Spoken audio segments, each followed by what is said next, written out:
Localizada em plena Serra do Caldeirão, no concelho de Tavira, Cachopo é considerada a aldeia mais típica do Nordeste algarvio, distinção obtida pelas suas ruas e casas típicas, às quais o xisto confere um aspecto rústico, como se recuássemos no tempo.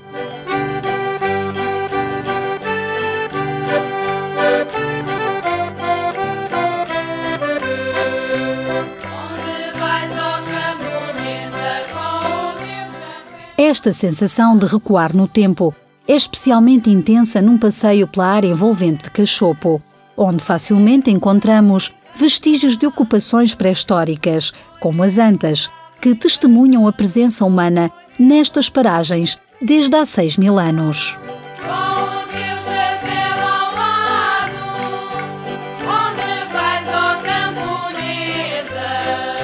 Outra das construções reveladoras da presença humana desde tempos remotos são os característicos palheiros circulares em xisto, com os seus telhados de colmo ou junco.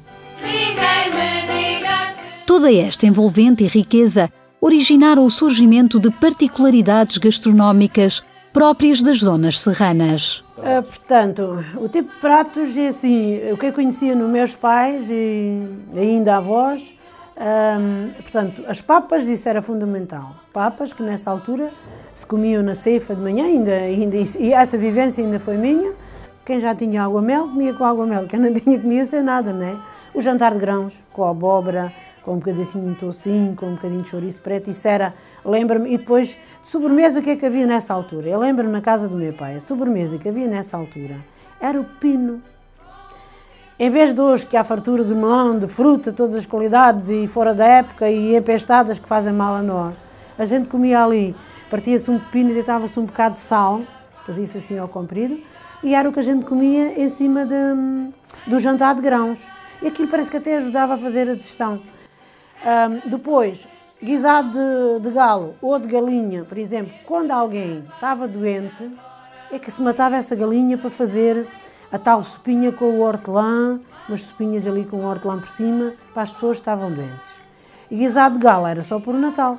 A sua posição geográfica torna Cachopo um local ideal para o aproveitamento da força do vento. Se outrora foram os moinhos a marcar a paisagem e a simbolizar o aproveitamento deste recurso, agora são as turbinas eólicas, que se erguem substituindo os antigos moinhos, agora mera atração turística.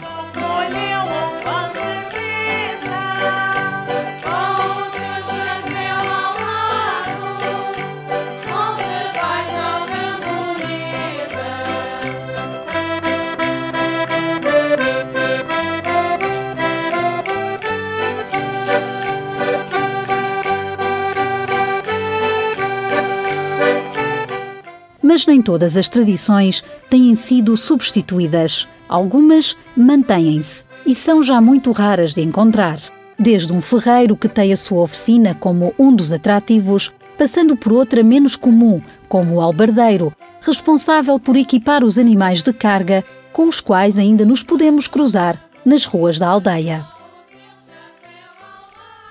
Depois já há 25 anos quando comecei com isto, depois tenho 85, a princípio de aprender o ofício antes de casar, andei trabalhando por essas serras todas aí, havia aí trabalho também a montes, e depois casei aqui na aldeia, e depois vim morar para aqui, comecei a trabalhar, dei-me a aparecer trabalho de lolé, Porto Limão, compravam para venderem nas feiras, ora não dava conta a fazer nesse tempo, não tinha oficina, comecei a trabalhar, corria essas serras aí todas e sempre, com o material às costas, trabalhava na casa dos fregueses, de que acabava na casa de um freguês ia para outro, acabava o trabalho naquele monte, já depois chamavam para outro, andei 10 ou 12 anos trabalhando para outros fregueses.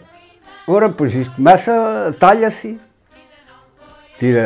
dá-se a medida do animal, ou faz-se a medida mesmo sem ser do animal, já se sabe da albarda ou do molinho, talhou-se e depois coce e depois começa a se encher com a palha, fintigo, lá além. Uma hora dessas, nos dias pequenos era um dia, e às vezes agora nos dias grandes tinha às vezes dias fazer 2 dessas que estão aí. Há outras artes que se têm adaptado melhor aos tempos atuais. A tecelagem é uma delas e a Dona Otília Cardeira, uma das artesãs que mais tem ajudado a promover e a divulgar esta técnica milenar de trabalhar os tecidos. Este espaço é o espaço onde eu passo os meus dias, onde eu faço criações de tecidos e de coisas, onde é um espaço muito visitado porque é o Museu do Linho e as pessoas já não, a nível do Algarve, penso que não há mais nenhum. Tenho aqui algumas peças muito antigas, por isso lhe dei o nome de museu e porque estou a fazer esta atividade que também está em vias de extinção. Toda a gente tinha um tear em casa. As mulheres que não queriam trabalhar no campo e que eram um bocadinho mais habilidosas e mais criativas, trabalhavam no tear. A minha mãe era tecedeira, mas não me ensinou nunca, portanto, a ordir, nem as técnicas. Ela fazia mantas de retalhos e eu via ela fazer, já tinha alguma sensibilidade. O processo do linho consiste, que eu estou a fazer desde o semear à peça. Este ano semeei num campo aqui perto de Cachopo para criar uma pequena rota do linho para as pessoas poderem ir visitar. E passa por 16 fases até chegar ao fio. E depois do fio é que vai ser urdido e é que vai ser para o tear.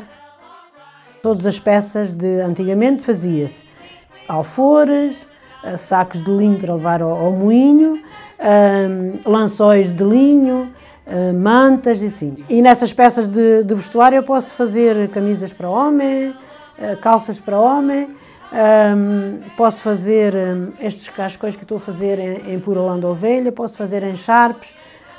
Depois, na parte da decoração, faz sacos de pão, pode fazer guardanapos, pode fazer naprões, pode fazer toalhas, pode fazer cortinados, pode fazer tanta coisa, tanta coisa. Como trabalho mais no tradicional, tento sempre fazer coisas mais modernas, adaptadas com os motivos antigos, mas que sejam funcionais.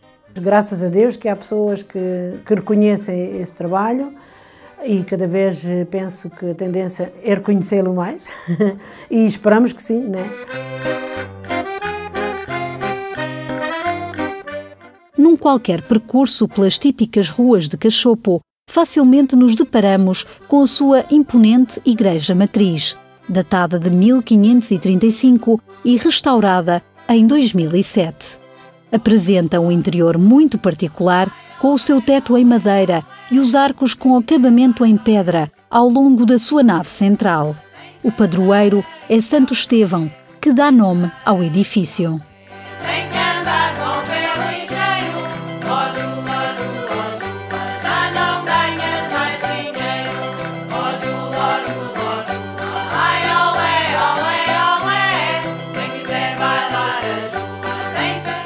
A já referida boa localização de Cachopo, beneficiando de cursos e nascentes de água, das quais se destaca a Fonte Férrea, um local de lazer e passeio, aliados à sua flora particular, permitem o desenvolvimento de importantes atividades do setor alimentar, sendo a produção de mel uma delas e bastante reconhecida pela sua qualidade.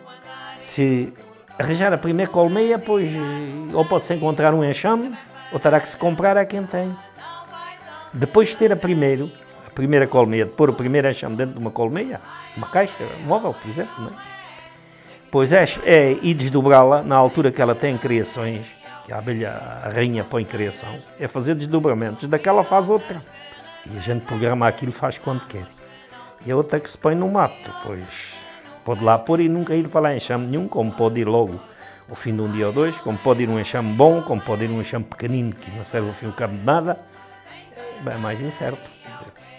Depois de meter quadros para elas irem pondo mel, conforme vão pondo uma meia alça, que eu utilizo a meia alça, depois quando veio o fim da bonança, ele chama a gente, portanto da primavera, das flores, vão-se ir ao campo, tirar de cima das colmeias, traz para o armazém e é metidas é depois dos quadros na máquina centrifugadora, depois de desaperculado, se chama, de cortar por cima uma tampa que a abelha põe para tapar o mel, põe uma tampa e com umas facas limpa-se, tira-se aquela tampa, depois mete-se dentro da máquina e é movida com o ar, o mel sai dali, depois vai para aqueles bidões com inox estão ali, e depois dali é então metido em frascos, como esses que estão aqui, desses frasquinhos.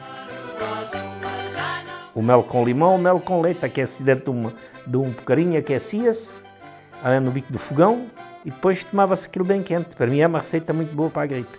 Há a possibilidade também de fazer isto, o pólen, ou então o gelé real, que há quem faça, o própolis, que é muito bom, que é um produto dos frasquinhos para quando há uma ferida, para a cicatrização também é bom. O veneno da abelha também é bom.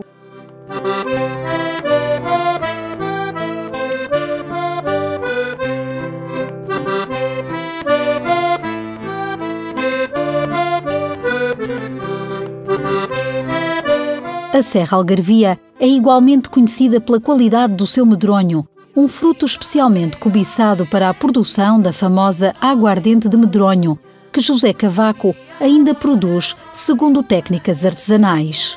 Faço agricultura, faço tudo um pouco aqui para sobreviver no campo, inclusivamente aguardente de medronho, licores e essas coisas assim. Apanha-se o medronho, começa-se a apanhar em outubro, mais ou menos até dezembro, e depois tem que se ter, no mínimo, vá lá, de 30 a 40 dias a fermentar, e depois é que se consegue destilar.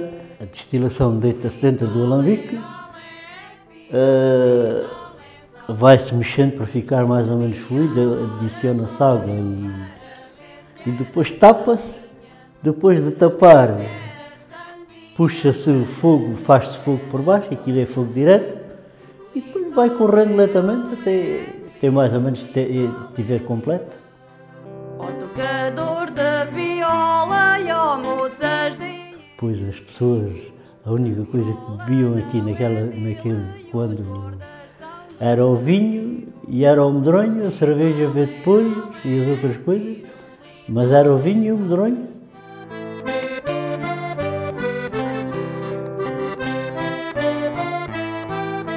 São todas estas particularidades próprias das gentes e locais da Serra que constituem a riqueza de Cachopo, algumas das quais podem ser apreciadas no seu núcleo museológico, mas que devem ser complementadas com uma ampla exploração de toda a freguesia.